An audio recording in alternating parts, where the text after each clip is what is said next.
The holidays can make your heart full and your budget tight.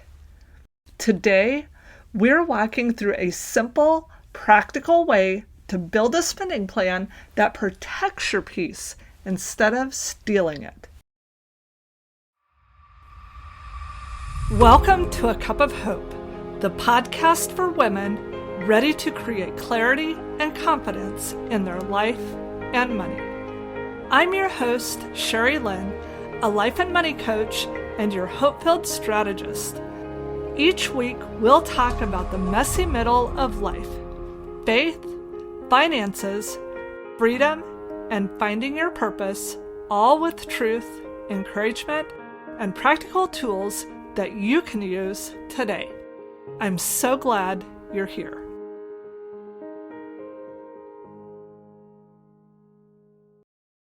For some of us, last week included Thanksgiving gatherings, and for others, it was just another week.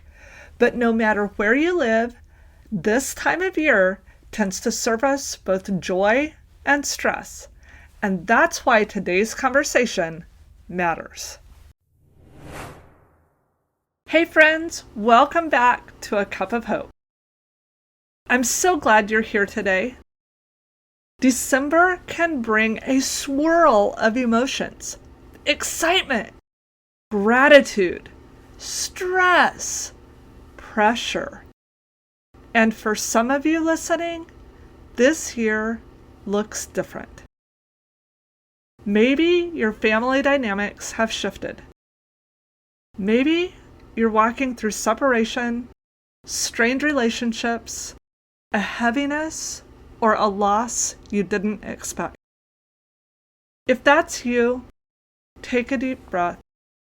You are in a safe place.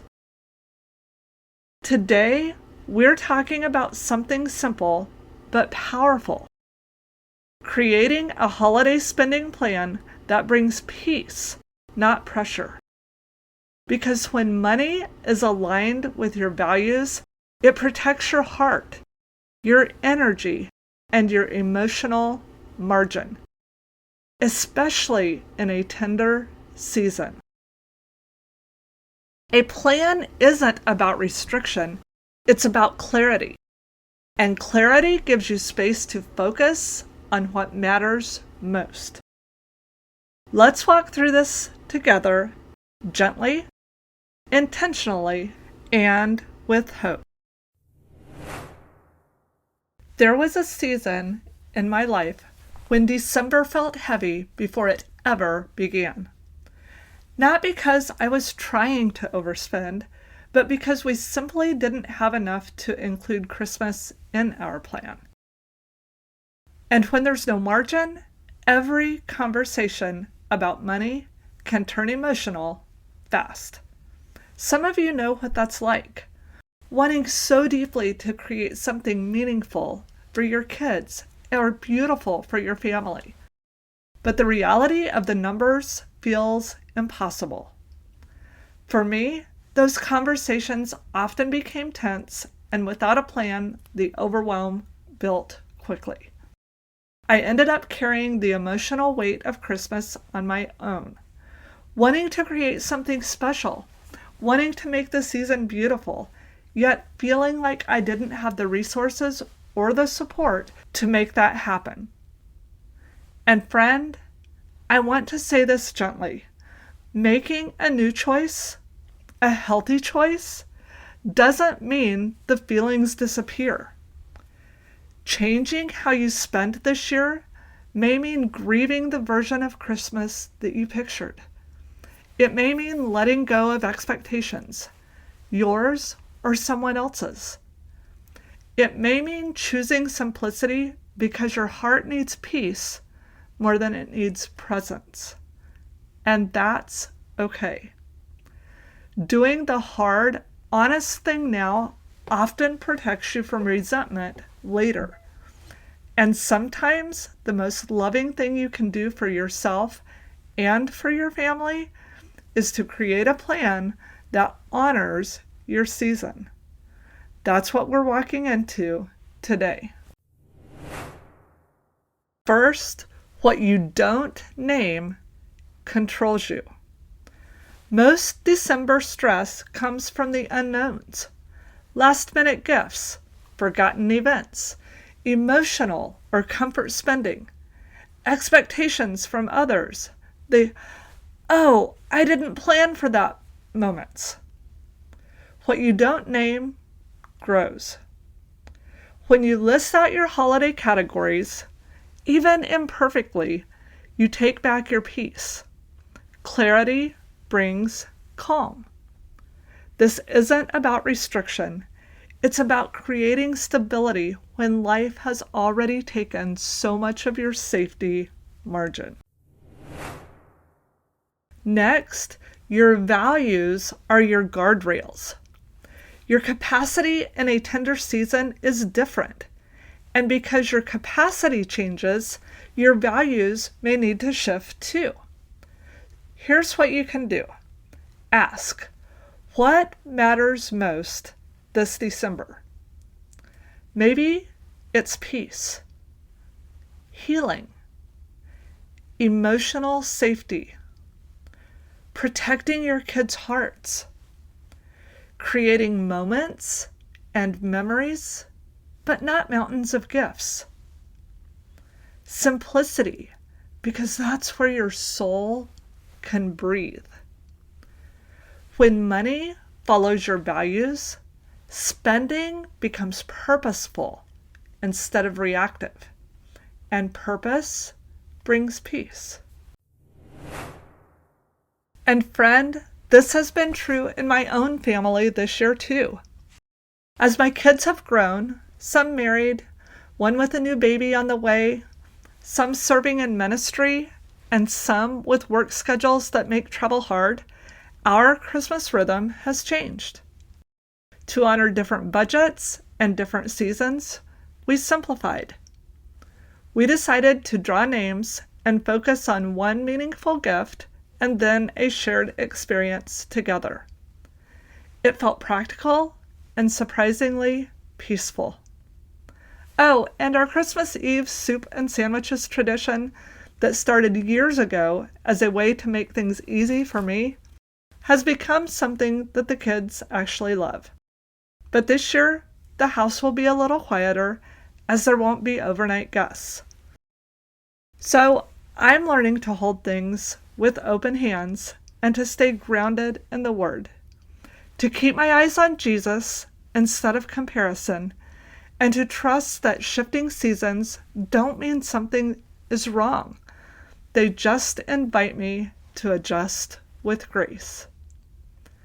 If your holidays look different this year too, you're not alone. And it's okay to create a plan that honors the season you're actually in, not the one you imagined. Finally, peace comes through purposeful choices. Peace doesn't show up by accident. It grows out of alignment. Small choices made on purpose. A plan helps you say yes with joy and say no without guilt. It helps you reduce resentment and protect your energy.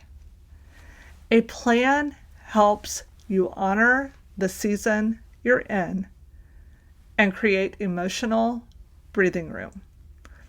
And this is where Rachel Cruz's wisdom is so perfect. A budget is permission to spend.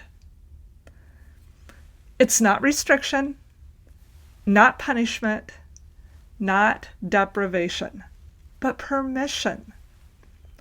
A holiday plan gives you the freedom to spend on what matters and the freedom to release what doesn't.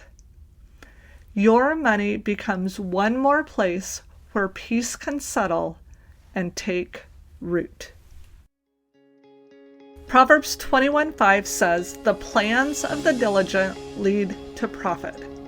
What's so beautiful here is that the Hebrew word translated profit doesn't just mean financial gain. It carries the meaning of preeminence, abundance, superiority, and plenty. In other words, Scripture isn't promising money, it's promising fruitfulness, a life that isn't ruled by chaos or crisis, rather a life marked by sufficiency, margin, and peace. When you create a simple plan, even a small one, you are aligning your life with the kind of wisdom that leads to plenty. Emotional plenty, spiritual plenty, relational plenty, and yes, sometimes financial plenty too. A plan is not a straitjacket. Rather, it's an invitation to walk the kind of steady, grounded abundance that God desires for you.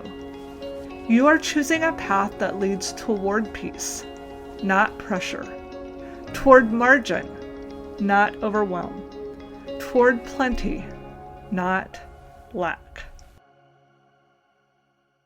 So here's a simple, practical takeaway. List who or what you want to give to. Be honest and keep it simple. Number 2, write the amount beside each. This is not the amount you wish you could give, but what your season allows. And then number 3, divide the number by the paychecks that you have left. This plan gives you instant clarity and relief. A plan gives you breathing room, direction, permission. And if you'd like a little more direction, click the link in the show notes and grab the Christmas with Cash bingo card. Friends, it's time for your coach's cue. What is one category you can gain clarity on this week? Just one. You don't need to fix everything. You just need a beginning. Before we close, I want to remind you that I'm offering a few survival sessions this month. These are safe, one-to-one coaching conversations. If December already feels heavy, whether it's emotionally, financially, or spiritually, and you need a safe place to breathe or gain clarity, I'm here for you. You can DM me on social at Sherry Dushaw or click the link in the show notes to learn more or book a session. You don't have to navigate this season alone. All right, friends, let's wrap this conversation with a gentle reminder. You don't have to white-knuckle your way through December. A simple plan gives you permission to breathe, to rest, and to bring your spending in line with the life you want to build, not the one others expect from you. And if this episode stirred something in you, maybe a longing for peace or the realization that you've carried the emotional and financial load alone for far too long, hold that gently. You're not alone. As we move through December, I'll be sharing more tools to help you protect your heart, your health, and your home. And toward the end of the month, I'll tell you about supportive opportunities coming in the new year for women who want clarity and healing in a deeper way. For now, take a moment to breathe. You're doing better than you think, and I'll see you next week. Thank you so much for taking time out of your busy schedule and joining me today on A Cup of Hope. If this episode encouraged you, would you share it with a friend and subscribe so you never miss an episode? You'll find today's resources and next steps in the show notes. Until next time, I'm Sherry Lynn, and I want you to remember this. Hope is always available, and your next step matters, because God can take the broken pieces of your story and create something more beautiful than you could ever imagine.